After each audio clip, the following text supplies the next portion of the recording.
Coucou la famille, bienvenue sur Douceur de Feu Laura en espérant que vous vous portez bien. Dans cette vidéo, je vous propose ma recette de galettes des rois au rhum et à la frangipane. J'espère qu'elle vous plaira, c'est parti pour la recette. Et si ce n'est pas déjà fait, abonnez-vous car je publie une nouvelle vidéo chaque semaine.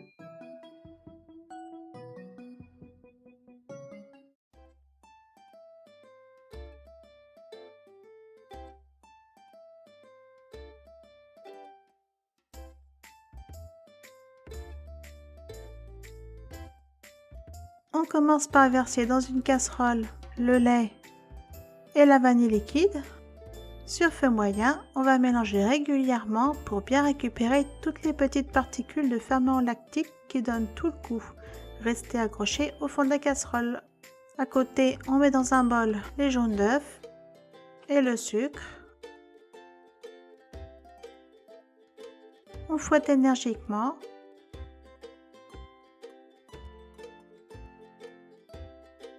On y ajoute la farine et on fouette jusqu'à avoir une préparation homogène.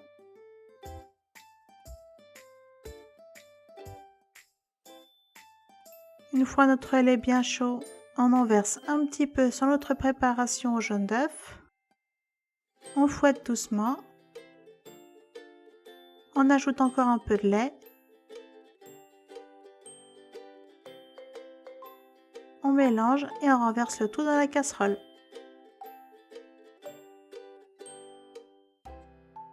On fouette énergiquement pour éviter que notre crème ne colle au fond de la casserole sur feu doux jusqu'à ébullition.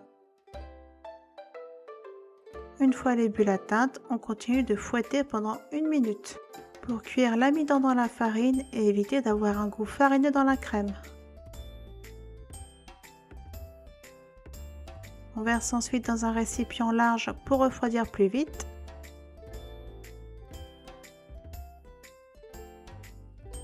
On filme au contact et on laisse complètement refroidir à température ambiante.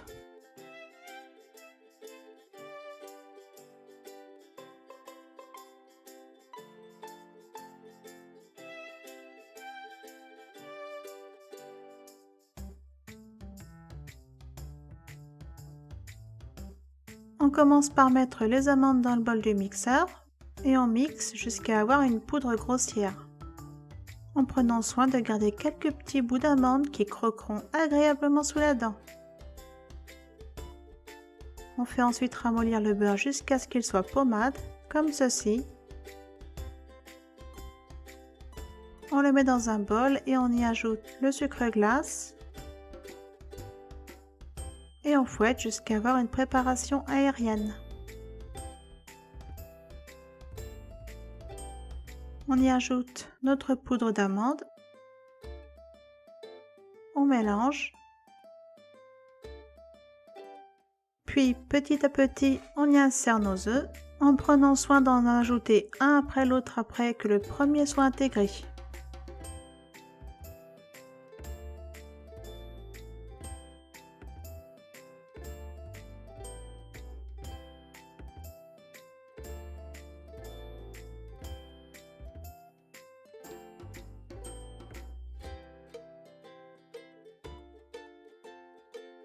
On met de côté à température ambiante.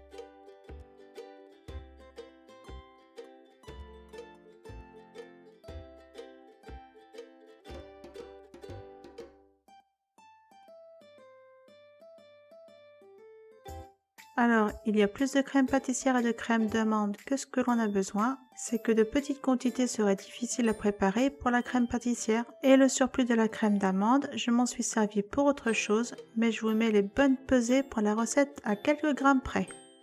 Dans un bol, on met la crème pâtissière et la crème d'amande. Et on fouette juste pour mélanger. On ajoute la fleur de sel, on mélange et pour finir, le rhum, petit à petit, ne pas tout mettre d'un coup, ça risquerait de faire trancher la préparation. Prendre soin d'y aller vraiment graduellement.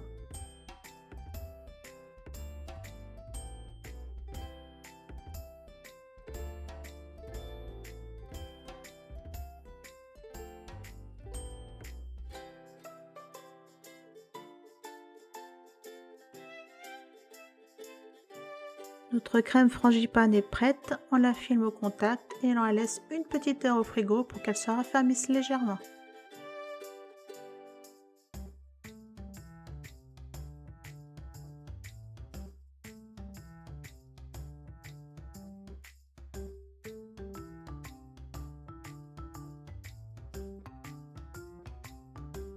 Nous avons besoin de 2 pâtes feuilletées faites maison ou comme moi, celles du commerce peuvent faire l'affaire. Sur un disque de pâte feuilletée posé sur une plaque de cuisson étalée très finement, on va humidifier tout le contour sur au moins 2 cm sur les extérieurs de notre cercle de pâte, ce qui nous servira de colle. On récupère notre crème frangipane que l'on verse sur le milieu de notre pâte feuilletée.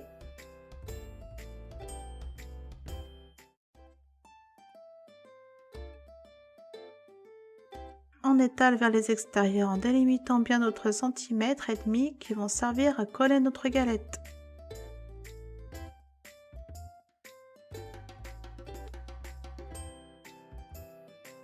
On pose ensuite notre deuxième disque de pâte feuilletée par-dessus. Puis on s'aide avec les mains pour coller la pâte au contact de notre crème frangipane sans trop appuyer sur la galette. Il doit nous rester 2 bons centimètres sur les contours sans crème frangipane. On remue le jaune d'œuf avec le lait et on embadigeonne la galette en prenant soin de ne surtout pas en mettre sur les bords car ça empêcherait le feuilletage de lever correctement à la cuisson. La crème va s'étaler sur les bords au cours de la cuisson. On prend ensuite un couteau, on sert du dos du couteau et non de la lame pour tracer notre décor sur la galette.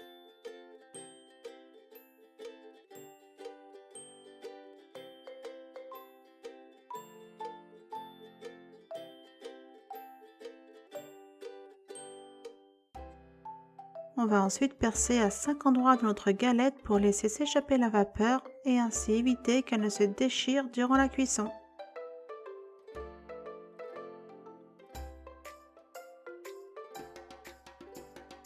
On met à cuire dans un four préchauffé à 180 degrés pendant 30 à 35 minutes. Bien surveiller la galette pendant la cuisson et mettre un papier d'aluminium dessus si besoin.